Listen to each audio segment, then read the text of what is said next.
For part A, the number of burritos Mia makes is directly proportional to the number of hours she works at Chipotle.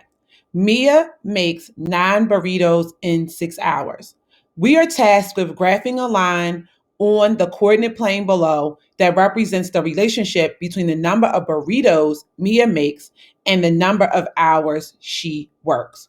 First, you want to go ahead and get your pencil tool, pick a color that you want to use. I'll go with purple this time.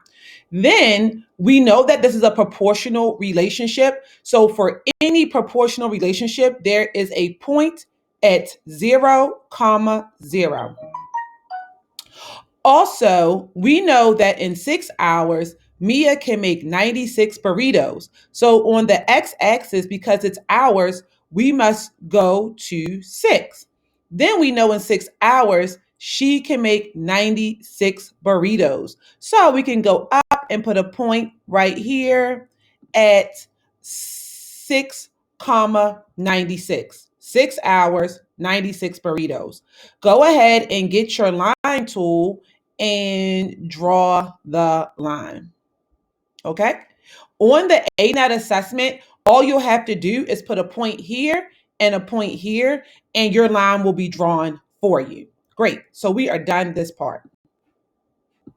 Next, we have to figure out the slope of the line. So we know that M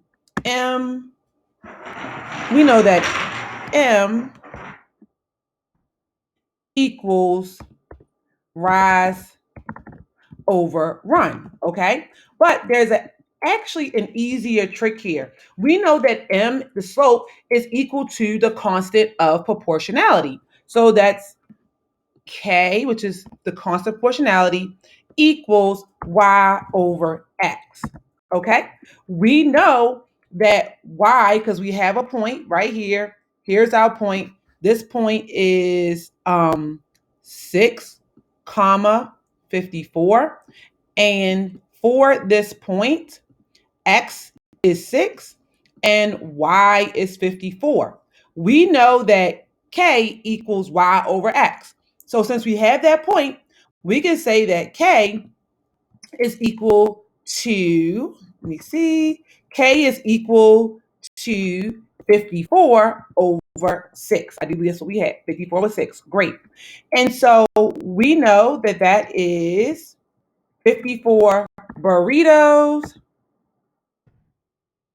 and that is 6 hours. Okay, great.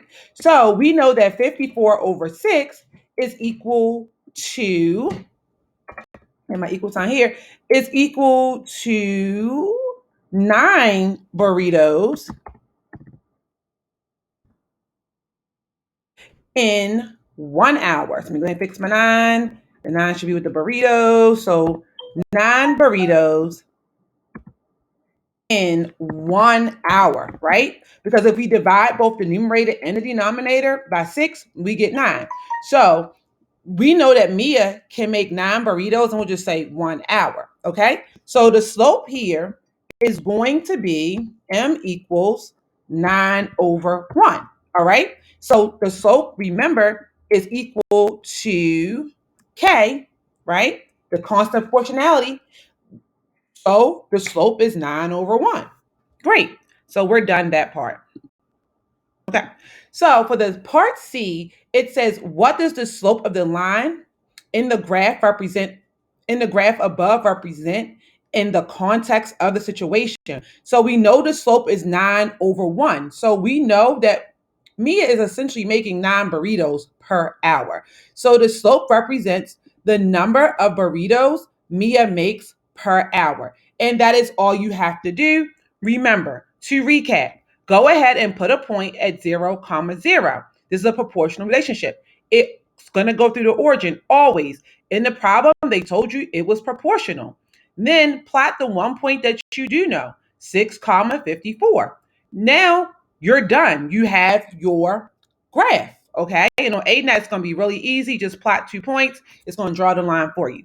Then figure out your constant proportionality. Just put Y over X, 54 over 6, which equals 9 over 1.